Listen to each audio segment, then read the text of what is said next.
नमस्कार, आप देख रहे हैं दूरदर्शन किसान। कार्यक्रम कृषि दर्शन में आप सभी का स्वागत है। मैं हूं आपके साथ मोनालिसा। अलग अलग सेगमेंट्स के जरिए लेकर हाजिर हैं हम एक बार फिर से कृषि जगत से जुड़ी हुई महत्वपूर्ण जानकारियां, जिसमें कृषि क्षेत्र की महत्वपूर्ण गतिविधियों के बारे में भी आपको बताया जाएगा और अहम योजनाओं की भी जानकारी दी जाएगी। साथ ही मिलवाएंगे आपको सफल किसान से भी। तो आइए शुरू करते हैं आज का ये कार्यक्रम। आइए कार्यक्रम कृषि दर्शन में देखते हैं सेगमेंट सम्मेलन से प्रगति की ओर। हाल ही में केंद्रीय कृषि एवं किसान कल्याण और ग्रामीण विकास मंत्री शिवराज सिंह चौहान ने इच्छा जताई थी कि हर मंगलवार को वो देश के अन्नदाता किसानों से मुलाकात करेंगे। इसी सिलसिले में बीते मंगलवार को भी किसानों से मुलाकात हुई और इस दौरान कृषि को उन्नत बनाने से जुड़े हुए कई विषयों पर चर्चा की गई। आइए देखते हैं। पूसा में विभिन्न राज्यों से आए किसान संगठन के किसान नेताओं ने केंद्रीय कृषि एवं किसान कल्याण और ग्रामीण विकास मंत्री शिवराज सिंह चौहान से महत्वपूर्ण विषयों पर चर्चा की। गौरतलब है कि सितंबर माह में केंद्रीय मंत्री शिवराज सिंह चौहान ने कहा था कि हर मंगलवार को किसान संगठन के प्रतिनिधियों से किसान हितैषी विषयों पर बात करूंगा। इसी बात को ध्यान में रखते हुए केंद्रीय मंत्री शिवराज सिंह चौहान ने बातचीत की। केंद्रीय मंत्री ने कहा कि अधिक कीटनाशकों के उपयोग से धरती के स्वास्थ्य पर भी विपरीत असर हो रहा है। अच्छे बीज और अच्छे कीटनाशक किसानों को मिले। सरकारी योजनाओं की जानकारी सभी किसानों तक कैसे पहुंचे, पीएम फसल बीमा योजना और किसान क्रेडिट कार्ड और फैक्ट्री के दूषित पानी से कैसे निजात मिले, इस तरह के कई मुद्दों पर बातचीत हुई। हमने तय किया था कि मंगलवार के दिन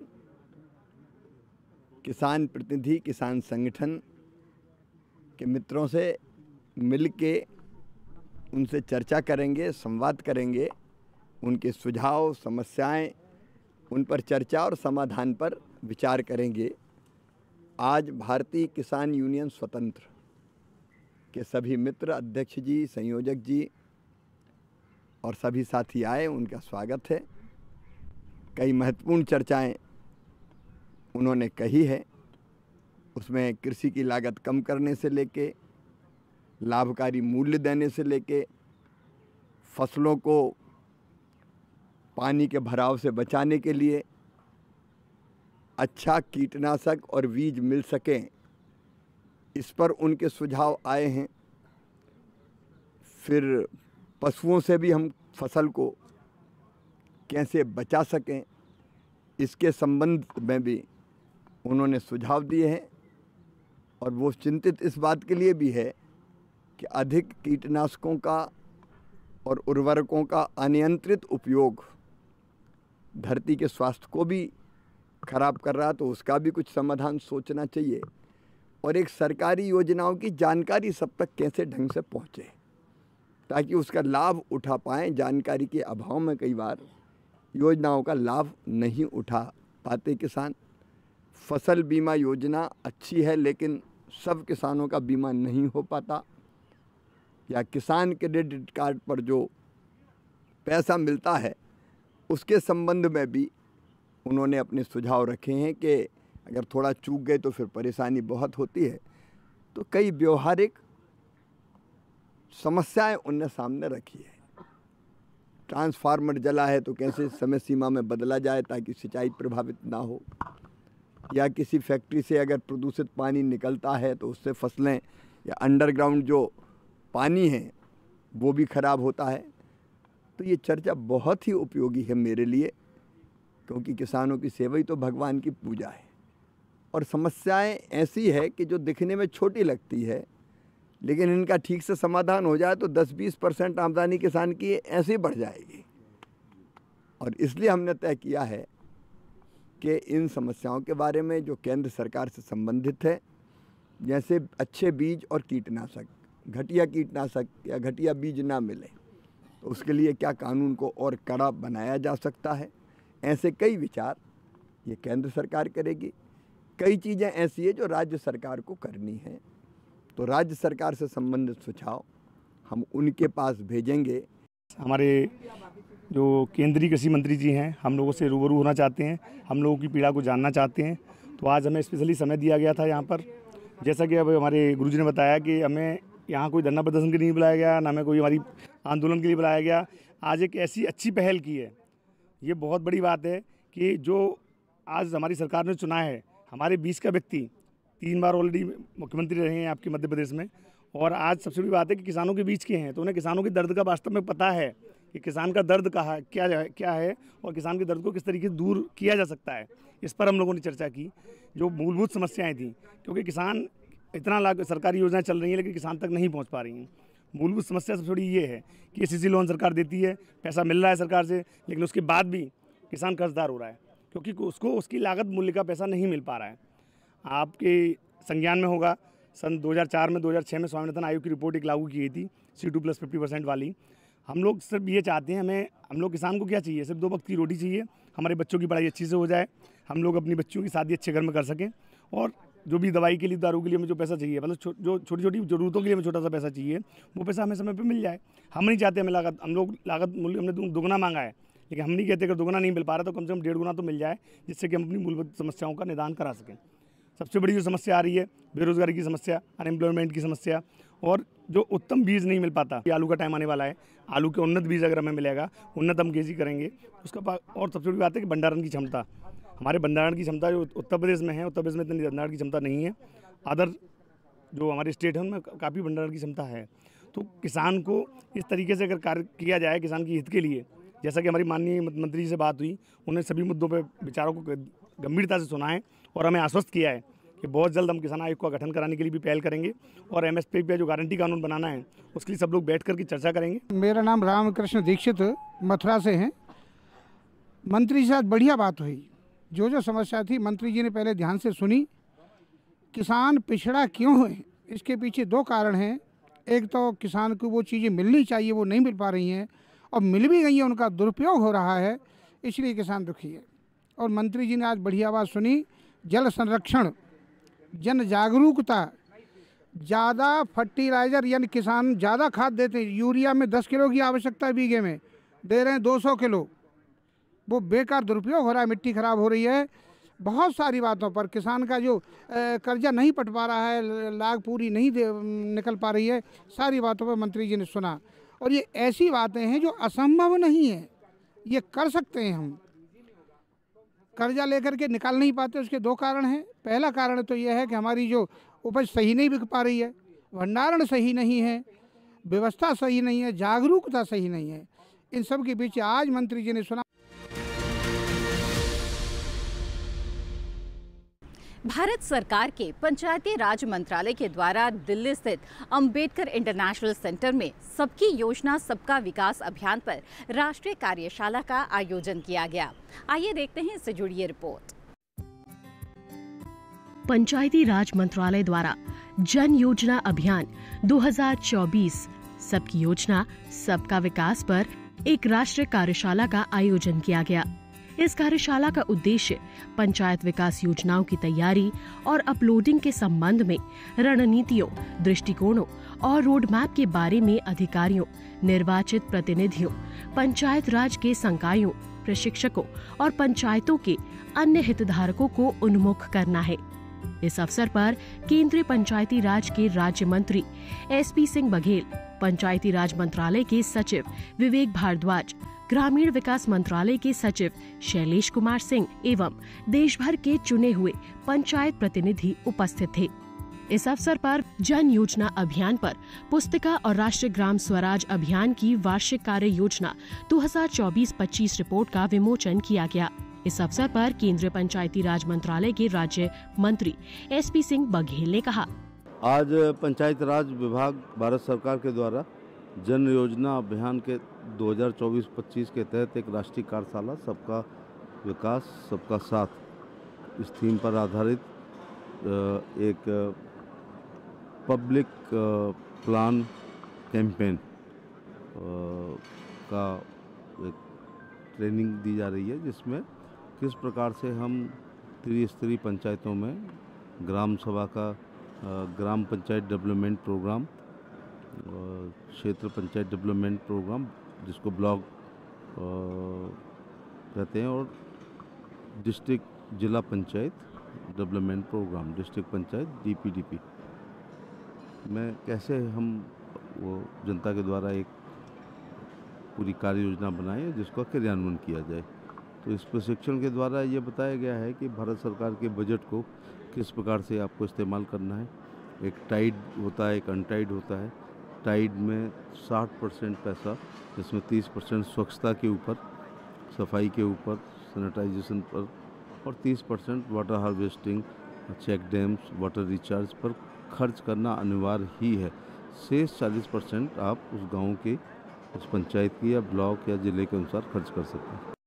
इस अवसर पर पंचायती राज मंत्रालय के सचिव विवेक भारद्वाज ने कहा, आज भी ग्राम स्वराज की कल्पना पूर्ण नहीं हुई है। आपकी और हमारी पहल के द्वारा पिछले 8-10 सालों में योजनाबद्ध तरीके से जो GPDP बनाया जा रहा है, उनसे कोशिश करी जा रही है कि हमारे ग्राम पंचायत, हमारे ग्रामीण इलाकों में आत्मनिर्भरता बढ़े। बहुत सारी चुनौतियां आज भी हैं। कई बार मुझे लगता है कि दिल्ली और बाकी जगहों से दूरी बहुत ज्यादा है। जो हम आज GPDP की बात करते हैं, तरह तरीके से उसके बारे में निर्देशिकाएं जारी करते हैं, उसके बावजूद जमीन पर क्या होता है आपसे बेहतर कोई नहीं जानता। सबसे बड़ी चुनौती तो तब आती है जब ग्राम सभा में कोरम ही नहीं जुटता है, लोग ही नहीं आते हैं।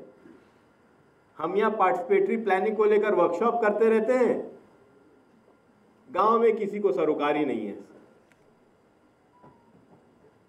कारण क्या है? कारण ये है कि उस व्यक्ति की जो आकांक्षाएं हैं, आशाएं हैं, चाहे वो ग्राम पंचायत से हो, चाहे वो इस प्लानिंग प्रोसेस से हो, वो पूर्ण नहीं होती। ये एक बहुत ही ज्वलंत समस्या है, और जब तक हम असल में ग्रामीणों को इस पद्धति का भागीदार नहीं बनाएंगे, तब तक ये प्लानिंग प्रोसेस संपूर्ण नहीं होगी।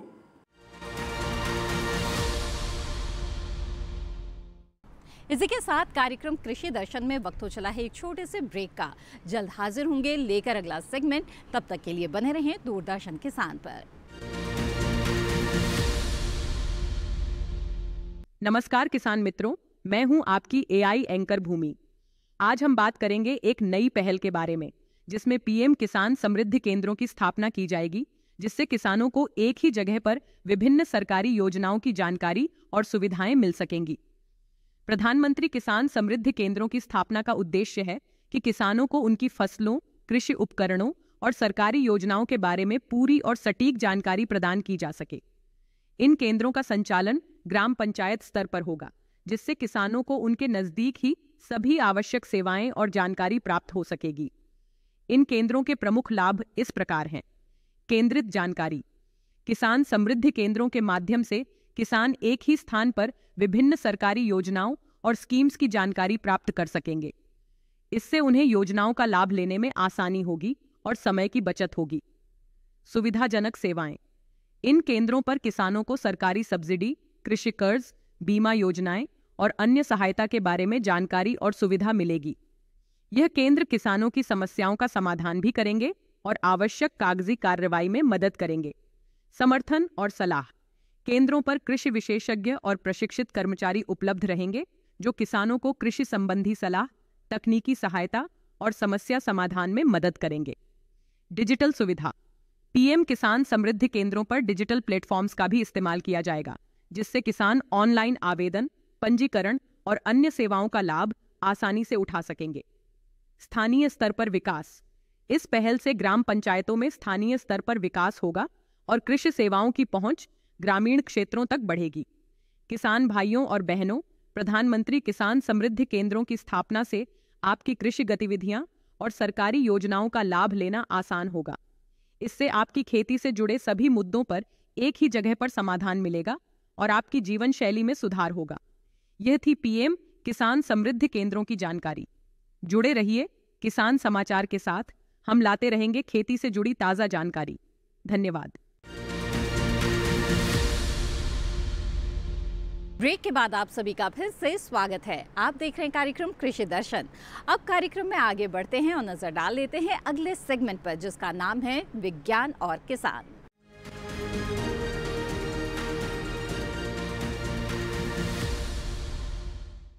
खेती एक श्रमसाध्य काम है और इन दिनों तो जो मानव श्रम है उसकी भी उपलब्धता पहले जैसी नहीं रह गई है। इस समस्या को दूर करने का एक हल है, वो है मशीनीकरण, और इससे खेती की उत्पादकता भी बढ़ती है। भारत में अभी भी और भी मशीनीकरण को अपनाने की आवश्यकता है और इसके क्या लाभ हैं, इसके लिए आइए देखते हैं ये रिपोर्ट।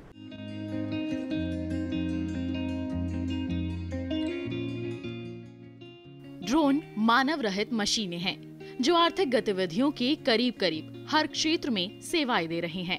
खनन हो, इंफ्रास्ट्रक्चर हो, सर्विलांस हो, ऊर्जा हो, यातायात हो, जमीन की पैमाइश हो, रक्षा हो, कानून व्यवस्था हो या इसी तरह का कोई और काम, ड्रोन जहां भी हैं महत्वपूर्ण भूमिका में हैं। यानी जमीन पर उगी फसलों पर ये छोटे हेलीकॉप्टर आसमान से नजर रखेंगे, उनकी देखभाल करेंगे, कभी उन पर कीटनाशक छिड़केंगे, कभी पोषण देंगे।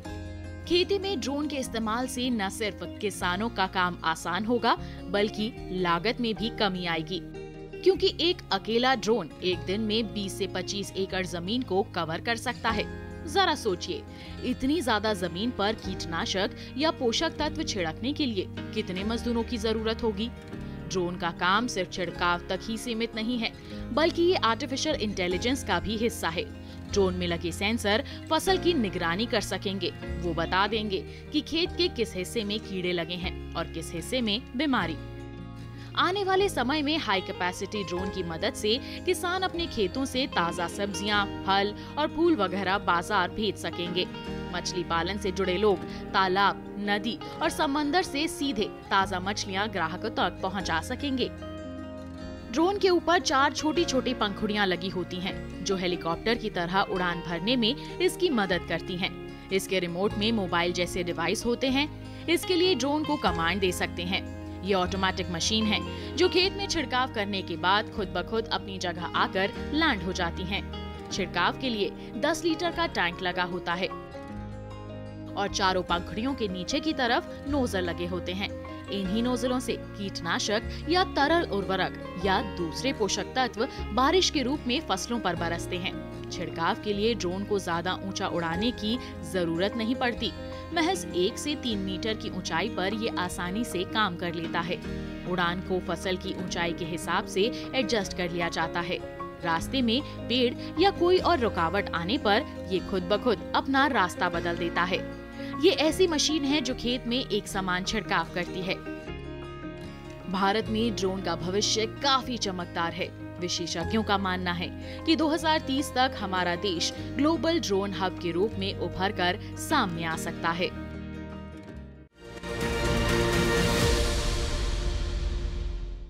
इसी के साथ कार्यक्रम कृषि दर्शन में वक्त हो चला है एक छोटे से ब्रेक का। जल्द हाजिर होंगे लेकर अगला सेगमेंट। तब तक के लिए बने रहें दूरदर्शन किसान पर।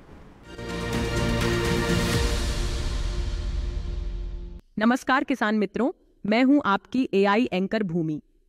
आज हम ओडिशा में शुरू की गई मुख्यमंत्री किसान योजना के बारे में बात करेंगे, जो कमजोर वर्ग के किसानों को वित्तीय सहायता प्रदान करेगी। ओडिशा सरकार ने हाल ही में मुख्यमंत्री किसान योजना की शुरुआत की है, जिसका उद्देश्य राज्य के कमजोर वर्ग के किसानों को आर्थिक सहायता प्रदान करना है। इस योजना के तहत किसानों को फसलों की खेती, कृषि उपकरण और अन्य आवश्यक संसाधनों के लिए वित्तीय मदद मिलेगी, जिससे उनकी आर्थिक स्थिति में सुधार होगा और कृषि गतिविधियों को बेहतर तरीके से चलाया जा सकेगा।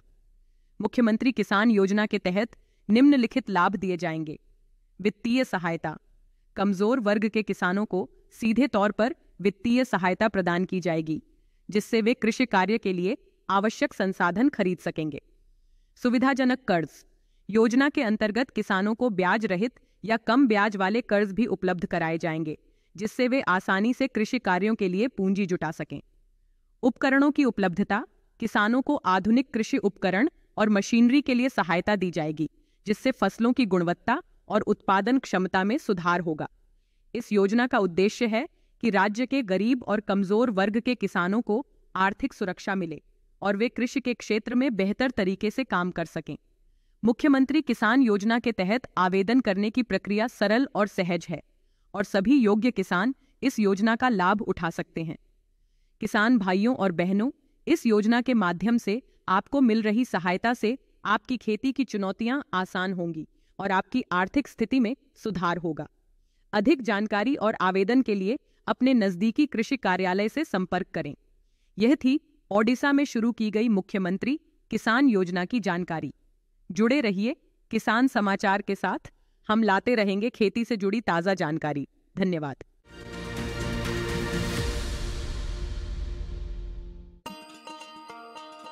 किसान भाइयों, गांठ बांध लो, गांठ बांध लो, बात बहुत है काम की, समृद्धि के पैगाम की।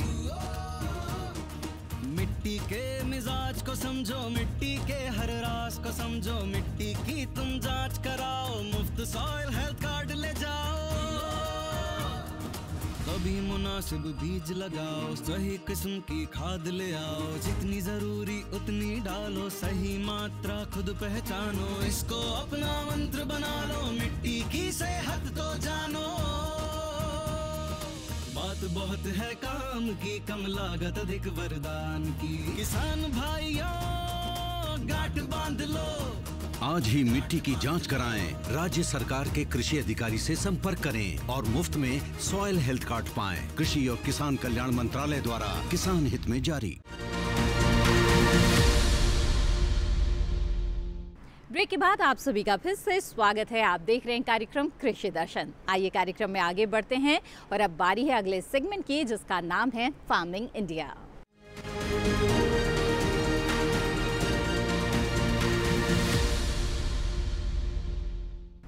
ई-नैम यानी कि राष्ट्रीय कृषि बाजार, ये एक ऐसा डिजिटल प्लेटफॉर्म है जो किसानों को उनकी फसल का वाजिब दाम उन्हें दिला सकता है। ई-नैम से किसान किस तरह से जुड़ सकते हैं और कैसे इसका लाभ किसानों को मिलता है, आइए जानते हैं इस रिपोर्ट के जरिए।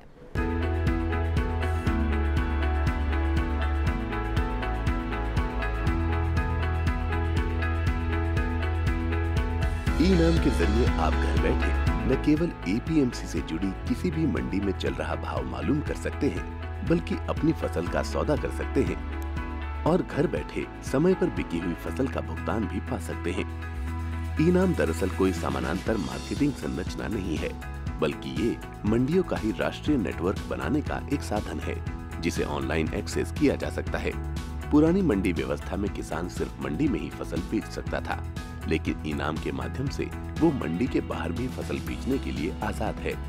ई-नैम मुख्य रूप से एक राष्ट्र एक बाजार की अवधारणा पर आधारित है। इसे कृषि और किसान कल्याण मंत्रालय के जरिए एक निवेश के साथ बनाया गया है और इसके लिए विकसित सॉफ्टवेयर सभी मंडियों के लिए उपलब्ध है। ऐसी मंडियां जो राज्य मंडी अधिनियम के नियमों के अनुरूप राष्ट्रीय नेटवर्क में शामिल होने के लिए सहमत हों। अगर किसी किसान को स्थानीय मंडी में बेहतर भाव नहीं मिल रहे हैं, तो वो दूसरी मंडी का रुख कर सकता है। यहाँ तक कि वो अपने राज्य के बाहर भी फसल बेच सकता है। शुरुआत में सिर्फ 21 मंडियों को ही इसमें शामिल किया गया था और सिर्फ चुनिंदा फसलों की ही बिक्री होती थी, लेकिन आज 18 राज्यों और 3 केंद्र शासित प्रदेशों की 1000 मंडियां इसमें शामिल हो चुकी हैं, जहां 175 फसलों को खरीदा और बेचा जा सकता है। 31 जनवरी तक के आंकड़े बताते हैं कि ई-नैम पर 1,72,70,000 किसान, 2,13,844 व्यापारी, 1,02,068 कमीशन एजेंट और 2,050 एफपीओ जुड़े हैं। किसानों के लिए ई-नैम पर मुख्य रूप से 4 फायदे हैं। पहला, इस पोर्टल पर कारोबार में पारदर्शिता दिखाई देती है और किसानों को बेहतर भाव की संभावना बढ़ती है। पारदर्शिता का मतलब ये हुआ कि किसानों के साथ धोखाधड़ी की संभावना कम हो जाती है। दूसरा फायदा ये है कि अन्नदाता की पहुंच ज्यादा मंडियों और व्यापारियों तक सीधे हो गई है। तीसरे, मंडियों में आवक और भाव की तुरंत जानकारी मिल जाती है। और चौथा, भुगतान बहुत जल्दी हो जाता है और पैसा सीधे किसान के खाते में जाता है। तो अगर आप भी सुविधा का फायदा उठाना चाहते हैं तो ई-नाम पर रजिस्ट्रेशन कराना होगा। रजिस्ट्रेशन की कोई फीस नहीं है।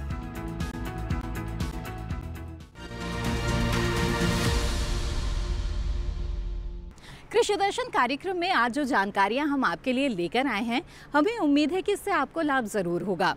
इस कार्यक्रम के बारे में अपने विचार आप हमारे साथ जरूर साझा करें। आप हमें पत्र लिख सकते हैं। पता है कृषि दर्शन, कमरा नंबर 58, CPC दूरदर्शन, खेलगांव, नई दिल्ली 110049।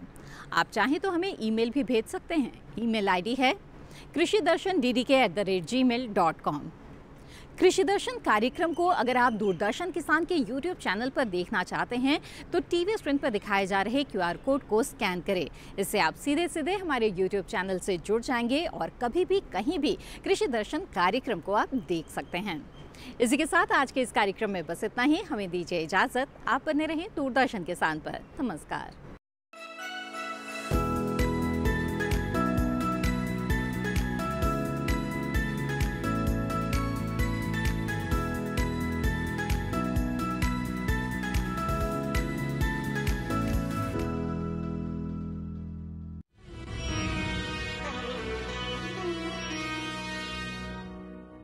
नमस्कार,